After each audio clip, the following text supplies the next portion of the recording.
Today I'm going to show you how to make a Gypsy Tart.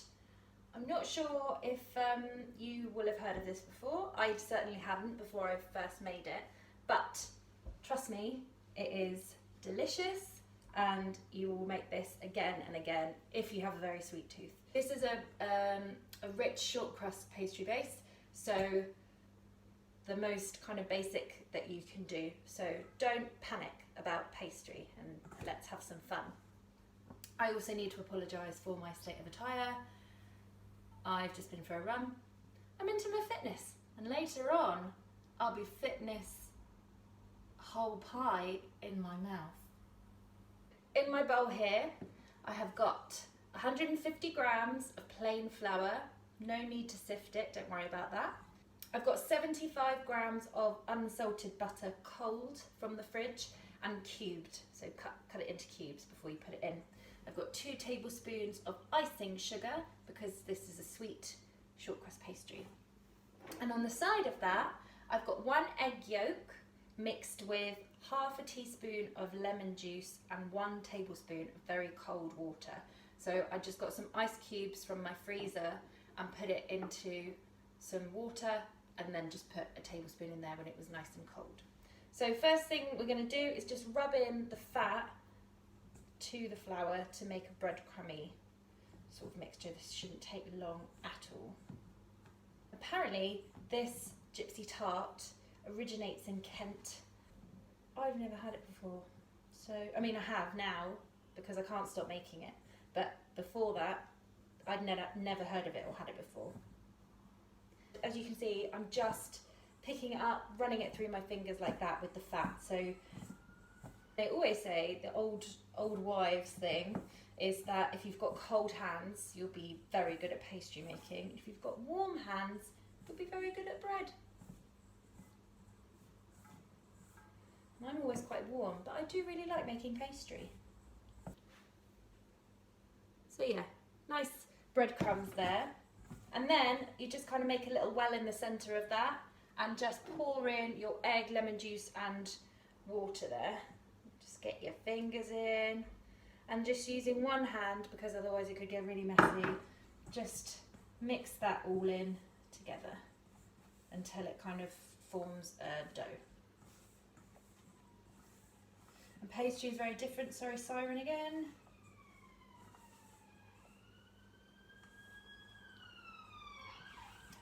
And pastry is very different to bread in that you don't want to overwork it, because when it's bread you're trying to develop the gluten in the flour so that it's got that kind of stretch to the dough, but you don't want that with pastry because then it will just become tough. If you do need a bit more water, that's fine, just add maybe like a teaspoonful at a time, but I actually think that that is the perfect amount. So I'm just going to empty that out and show you. So as you can see, that's all come together. Just pick up any sort of stray bits, get it off your hands. And then all you need to do is wrap that up in cling film and put it in the fridge for at least 15 minutes. So your pastry should be nice and cold when you're working with it.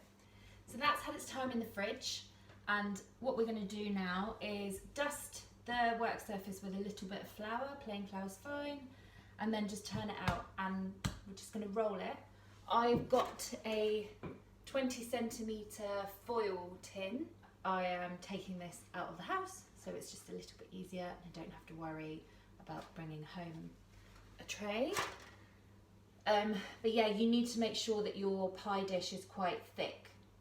So this is, I think, about 4 inches thick, because otherwise your filling has nowhere to go and you want a lot of lovely filling. So just dust that with a little bit of flour and then just roll it out. Keep turning it so that then you don't end up with one really long bit. You should preheat your oven to 200 degrees Celsius while you're doing this so that it's warm when your pastry goes in. And also, if you keep turning it and moving it, it won't get stuck to the work surface. It's also very short, so if it does rip like that, you can just press it back and it's fine. A good pastry is can be quite difficult to work with because you haven't stretched out the gluten. So that's actually a positive thing. And sweet shortcrust pastry is actually harder to work with because you also have the sugar in there as well, so it makes it even shorter. And even if you don't have a rolling pin, when I was a student I used to do this with vodka bottles. So there's always something you can use. I didn't have a problem. And when it gets quite big and you still want to move it around, you can roll it up on your rolling pin like this. And then just move it down. And when you've got, so I've got some edges here, I just want to stick that down there. And again here, so that then we can keep a nice circular shape. And then once you start rolling it, it should stay. This is quite a thin pastry, so that is fine. And that should fit nicely on there. So to pick it up, just do what I just did a second ago.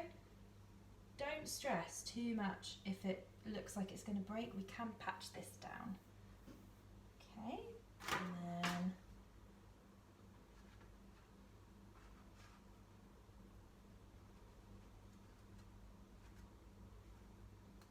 and then just gently roll it, unroll it, sorry, on the top. And I'm going to just lift it and then make sure that it's in the corners. This is just a delicious tart, so it doesn't matter if it is a little bit scruffy. However, I would recommend that if you do have some edges hanging over, don't trim it completely down because the pastry will shrink slightly when it bakes. And then what we can do is we can trim it and make it look neater when it's fully baked to fit exactly. So I will take off some of them because then I can patch up these sides here that don't have any pastry or they need a little bit more. So I'm just going to take and just push it down like that. So it looks quite messy, but it's all filled, there's no holes in it. And keep this spare stuff. If there are holes in it when it comes out of the oven, we can patch it up again because otherwise you'll lose your filling. Either you can use foil for this. I've got greaseproof paper.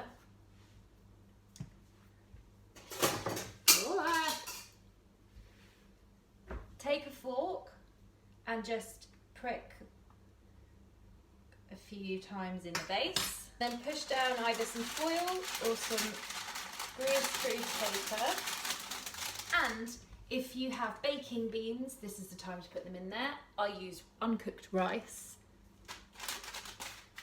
You don't need a lot, just a small layer on the bottom. It just stops the flour from rising up so your pastry base stays flat. That's all this is doing.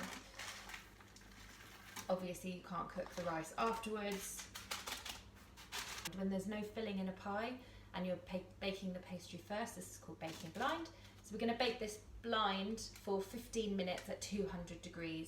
And I'm just going to put it on a baking tray in case any bits of pastry fall off and then they don't end up on the floor of your oven. I've taken that out of the oven now because you can see the edges are browning.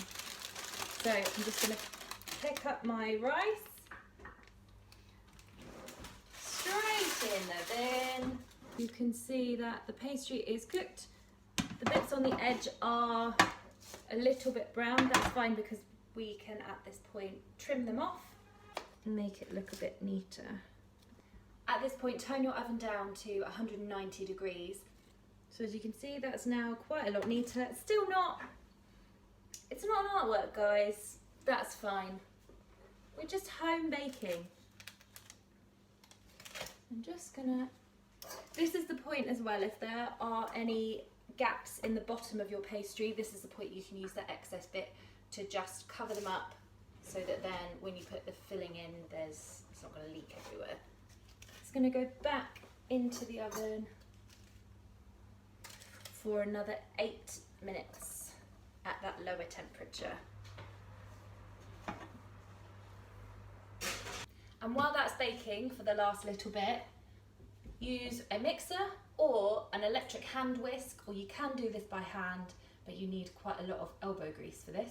I have put in 175 grams of light muscovado sugar.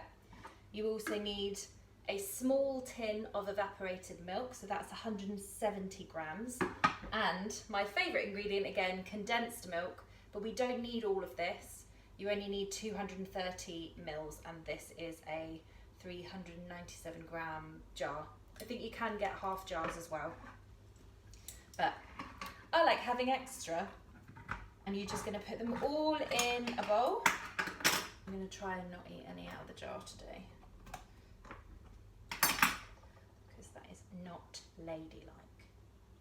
But no one's here. And then if you are using your hand whisk, you need to whisk this until it is doubled in volume and it's lovely and creamy and it's got some bubbles in. That's had about 10 minutes. If you start off slowly and then increase the speed, it should come out after about 10 minutes looking a bit bubbly, quite pale, and it will definitely have increased in volume, and that's exactly what we're looking for. So, it looks good. It smells very, very good.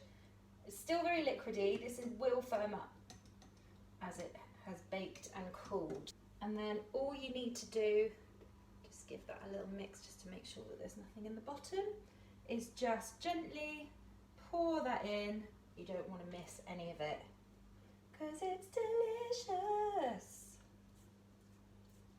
And then we're going to put this back into the oven, which is at about 190 degrees, but mine is slightly lower, for 20 minutes until it's just sort of set, and it will puff up slightly. That will then relax. It's a bit like last week with the blondies. When you take it out after 20 minutes, it will still look really wobbly, worryingly so. Because it's all sugar, once those have cooled down, they will firm up. So don't worry if after 20 minutes it still looks really wobbly, because that will firm. So in the oven it goes for 20 minutes. And careful with this because it is very liquidy and you don't want to spill any over the sides of the pastry. It's come out of the oven. I let it cool down for a couple of hours, and then I removed it from the foil, and more importantly, had a shower. So that is our lovely Gypsy Tart, and looks quite brown. That is fine. Beige is delicious. So give it a go and let me know how you get on.